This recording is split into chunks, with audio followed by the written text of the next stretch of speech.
Hello, comic creators. Welcome to this week's episode of the Comics Connection podcast. Once again, I am Gamal.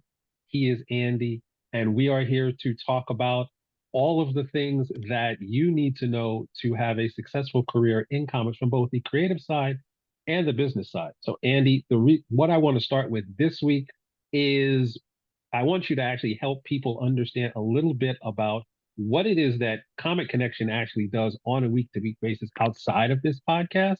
So why don't you help everybody understand what it is that you did last night with the Comics Connection members?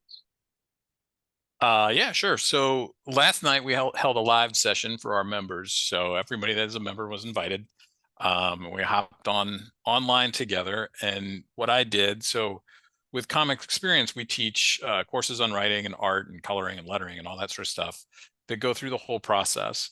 But what I was able to do with Comics Connection last night was I pulled up a script. I'm a writer, in case that's not known. I pulled up a script I'm working on. Now I can't do that if I'm writing, a video game, or if I'm writing for DC or Marvel or something like that, because I'm not, I'm under NDA. I can't share that stuff. But when it's something that I'm creating for myself, and in this case, something I intend to get published, I pulled up a project that I'm working on right now that I'm going to create a script about, and shared my screen with everybody so everybody could see it, and everybody was allowed to chat and talk and ask questions. And I just started working, right? And just, I gave context, of course, of like kind of where I am in the process. And then I said, this is what I'm going to do for the next hours. I'm going to work on this part of it. And I would talk through my thought process. I would talk through some of the strategies that I was using as I was going through. So while you're hearing what it is that I'm working on, you're hearing the why I'm doing it, you're hearing, and then you're hearing how I'm doing it as you're watching it live and in real time. And people could ask questions in the chat, or they could turn their microphones on and they could ask questions about, well, what about this, or why'd you do this? So for example, last night what I was doing was I'm refining an outline. The outline part was already done. The synopsis was already done, and I'd broken it into scenes. And each scene I said, I think that should take about 3 pages. This one should take 2. This one only 1. This one's big, a lot going on. It's 5. And I would go through the process of where I was coming up with those numbers. Then at the end of it, I know the page count of the book I want to publish. And of course, I add those up because I'm not paying a ton of attention to my overall page count. I'm just trying to get a feel of like optimally what would be great, right? Be really comfortable. Well, I was 6 pages over, which actually is pretty close. So then we went through and I started going, here's where I can peel a page, and here's why. I can take a page out here. I moved some scenes around. There was one scene that I was able to completely delete because I realized you don't want a scene that is entirely exposition. And I realized it was basically a scene of exposition. So I was able to delete that scene, and then I just made a note of, you got to figure out where to get some key information in elsewhere. And even during the night, I was like, oh, this is where that goes, and this is where this piece of information. I just cut and pasted them into their scene, so I knew, hey, you got to get this in when I go back to write the scenes. So it was very much like just watching somebody do their thing. And how I do it doesn't mean that's how you have to do it, but and we talked about that too. Some people chimed in and was like, oh, this is different from my process, but I do something that has a similar result. So it was all of us kind of working together, just using this sliver of the project I was working on to really kind of drill down and learn on things. And that's something that we do at Comics Connection that I don't think that's really done nowhere else that I know of. That's what we did last night, and it was actually pretty fun. Next time, I think I might have a beer. You never know.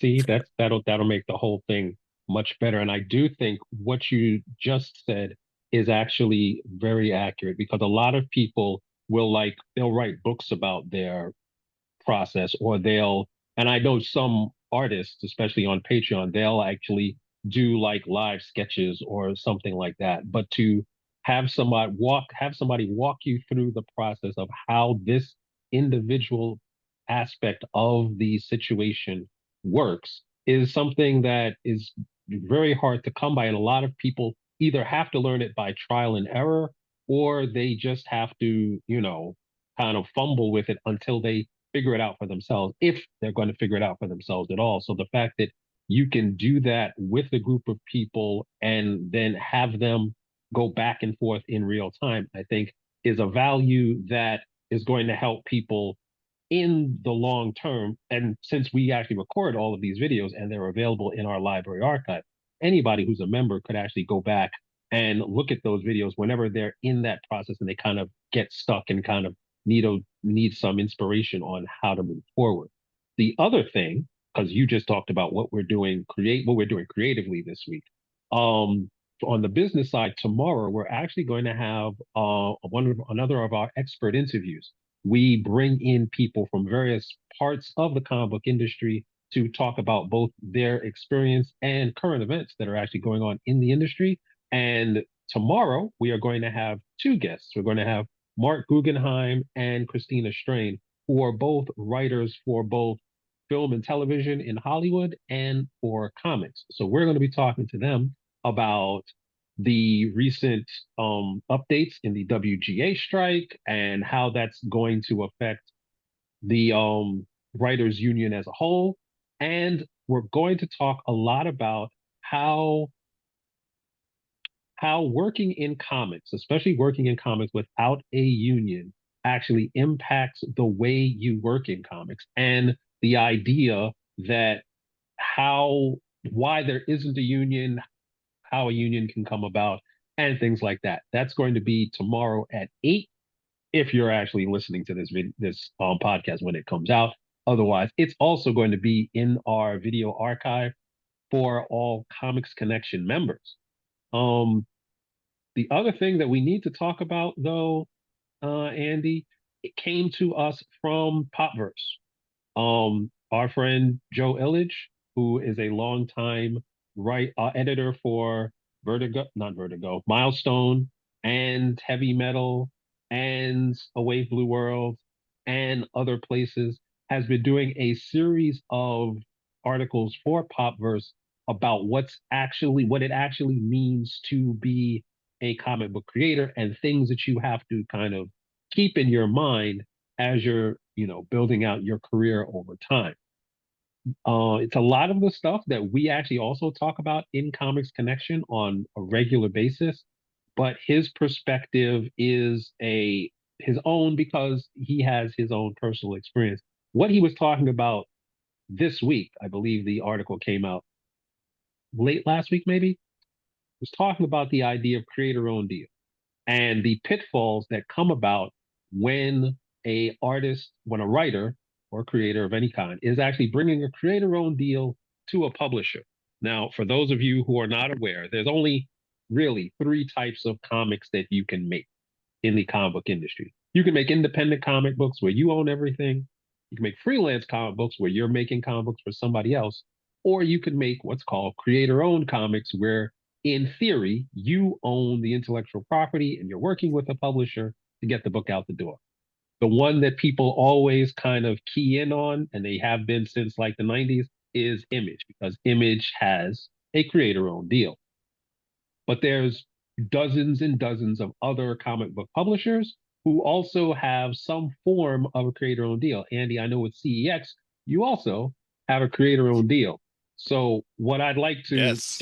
yeah, just to summarize, just to summarize, the reason creator owned deals are the most dangerous deals in comics is very simple. In independent comics, you know exactly who owns what. Because if it's your independent company, you own it.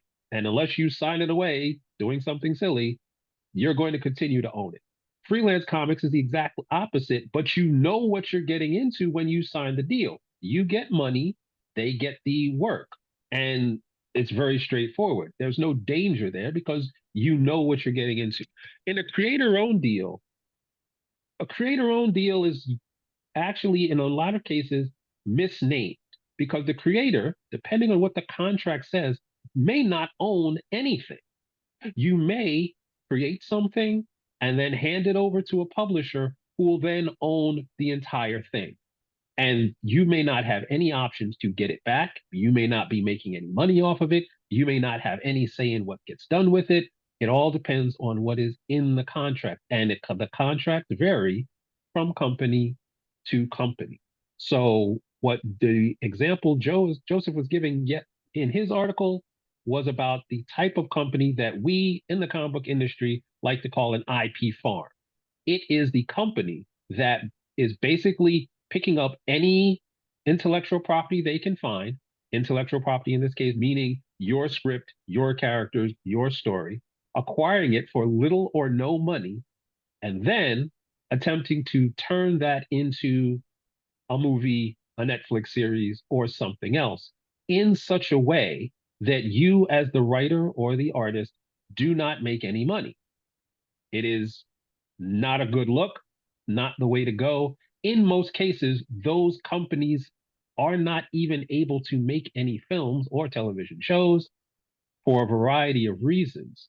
But there is a very real chance when you're talking about creator owned deals, you are talking about giving away all of the rights to everything that you have worked on for months or years or however long it was that you created this comic. Now, Andy, you have worked in various aspects of the industry, including several creator owned deals. So you can speak to this from your own personal experiences. Go. Yeah, all right. So I like that you start with creator-owned contracts, the most dangerous deals in comics. I guess that makes CEX the most dangerous company in comics. So my experience is first was as a writer. The first creator-owned deal I signed, it turned out that there was something in there that I didn't fully understand the meaning of, and it screwed me over pretty bad on a movie deal. And I just wasn't aware that that language, and I don't know in that case that that company was trying to hide it because it's there. I just Mm-hmm, literally didn't understand that specific terms had very specific meanings in the Hollywood land. mm-hmm, Um, and ultimately what happened was I got cut out of money that I felt like, as the creator of the project and as my artist partner was also a creator of the project, we should have been entitled to some of that. So we got, had the movie been made, which it wasn't, but had it been made, we would have gotten a portion of the sale price, which at the time the option was not going to be a lot. um so we would have gotten like maybe $1,000 each. mm-hmm. But then had the movie gotten made, we would have gotten nothing else. Whereas the publisher would have gotten about 50 times that. Right. And we wouldn't have gotten any sort of. So that was sort of my first really eye-opening experience. Ultimately, none of that wound up passing on with that project. Um, but it's also made, my desire to sell that project in Hollywood about zero. Like, Mm-hmm, it's not even worth my time, and that company's not shopping around anymore. Eventually I was able to get my rights back. That took a lot of cajoling, and was really super annoying, even though by the contract I had the right. They were fighting me on it anyway.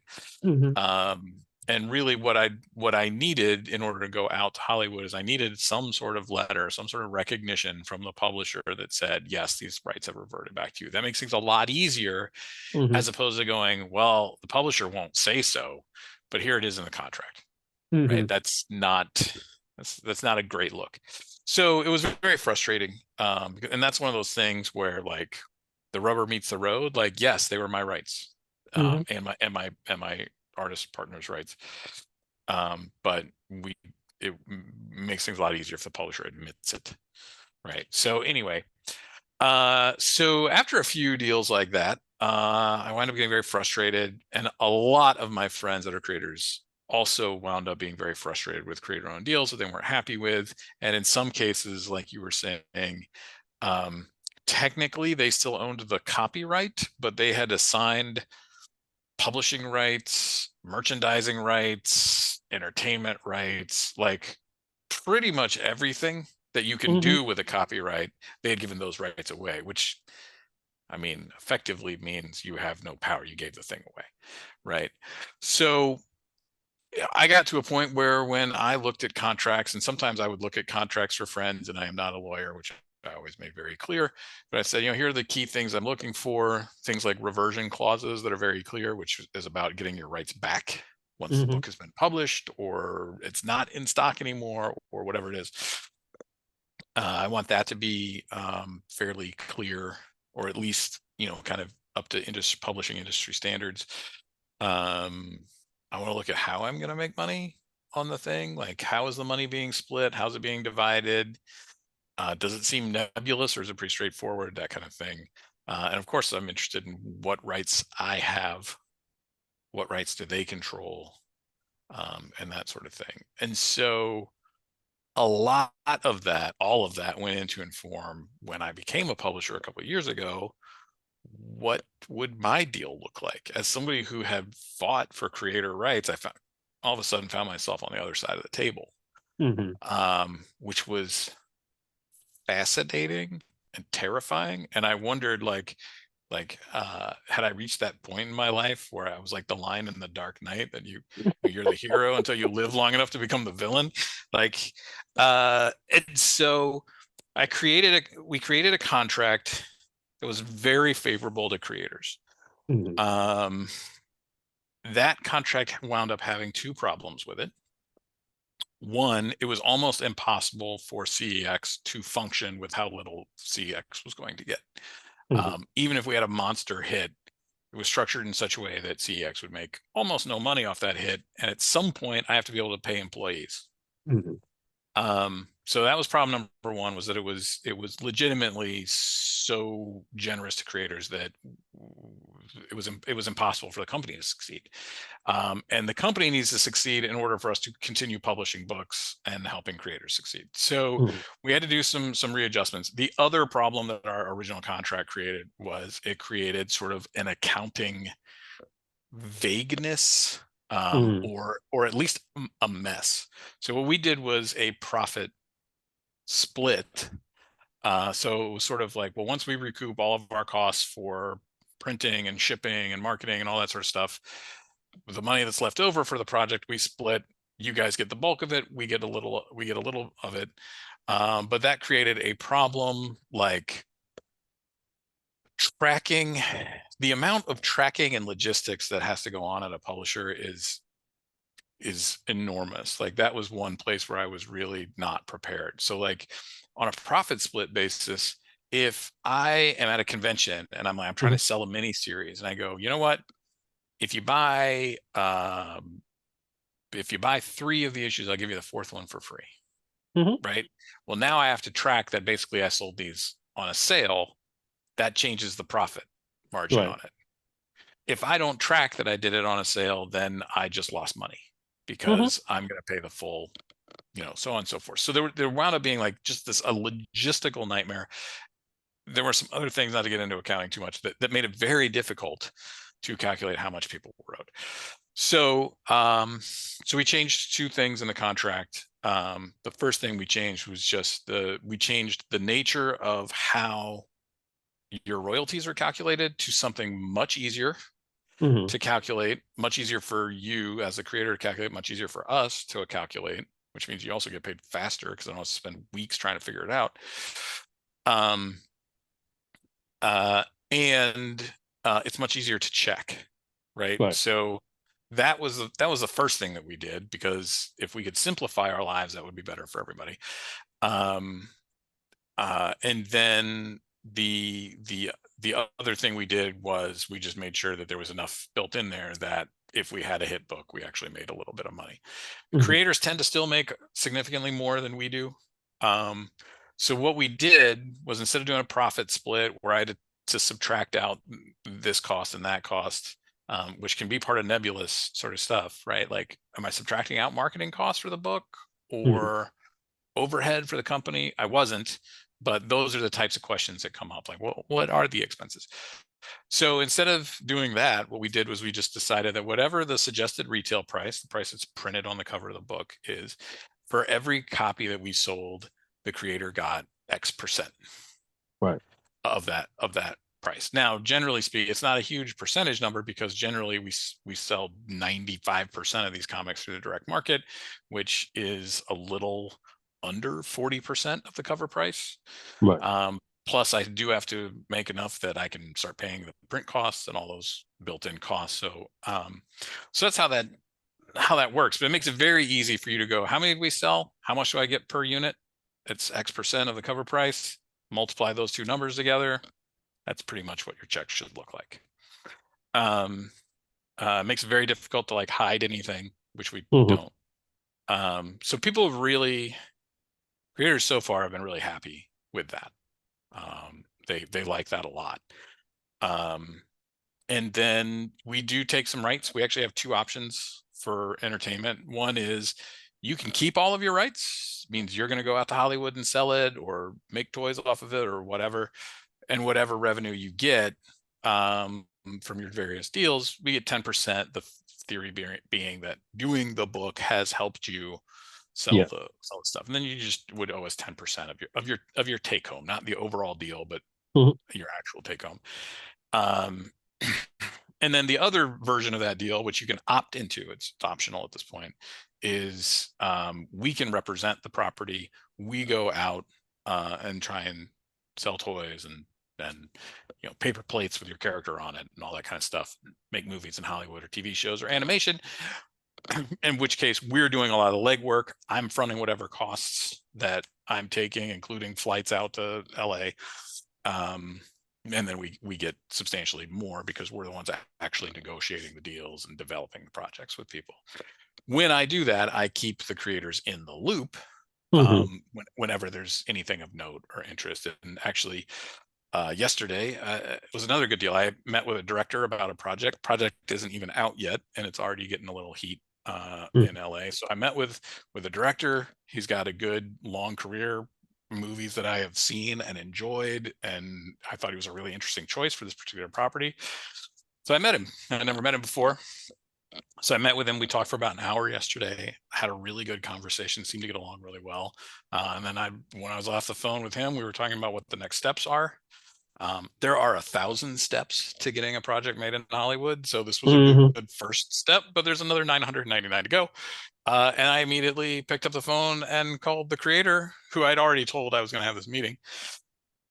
Called the creator and we chatted all about it and what we thought our next steps would be and all that kind of stuff. So keeping the creators in the loop is great. I also have language in my contract where it says that we will make best efforts to like maybe get them a consulting gig, or if there's other places we can plug them in. Our contract also has language for they can negotiate their own producing um uh what is it, producing rate or producing Hmm. deal. If they secure their own, that's great. They get whatever they've secured. And they're listed as a producer on the project, I would think. And if they don't, then they don't get any producing money, which is not something I can control because that would be up to a studio or a producer or whoever. I can advocate for it, which I would. But if they don't secure that, then I actually will give them a portion of any producing deal that I am able to secure for myself. Um, which I know no other company that does that. And that's how, going back to when I originally got hosed, that was Hmm. how I got hosed. I was cut out of any of the producing money, which, as it turns out, that's where the real The money real often money. real money Yeah. often is. So what I did was say, well, I don't want to do that to anybody else. So you can make your own producing deal, or you can kind of use us and we might be able to negotiate it for you. And if you get your own deal, then that's great. You don't get any of mine, but you have your own deal. So you get Right. what you get. But if you can't secure that for whatever reason, then you're entitled to a portion of my producing deal. And another sort of misconception is that a producer doesn't do anything. So, the producer is involved in the project and helping develop, making sure it stays true to the nature of the project and all that kind of stuff. So it's a fairly involved thing. So like I'm working for that money. It's not just like, I signed a piece of paper and now there's a check. Like there's Hmm. actual work that's involved in that. So anyway, yeah, that's kind of how we did our deals. And um, so far the only things that have kind of come up have been pretty minor. Hmm. Things like uh, somebody didn't get their comps when they thought they were going to. Right. And, I just hadn't communicated that we don't send out comps until after the book is in stores because retailers get really annoyed if you're selling the book before they have it. Hmm. And I just didn't communicate that. So now I've added that into our onboarding email and, and all that sort of stuff. So, That's been little stuff for us. And our creators seem to be pretty happy overall. Well, I think the key there, and it's actually an important point to point out, is there's a lot of people because there's a low bar, fairly low bar, to actually saying to the world you are a comic book publisher and you are, open to you're offering creator-owned deals. There's two types of publishers that I think are doing that. There's the publishers who, well, three types. One, the creators who've decided they want to start publishing books. And like you, they want to correct the errors or the malfeasance that is in a lot of the creator owned deals that they were a part of or put in front of them when they were a creator. So they go for a better deal.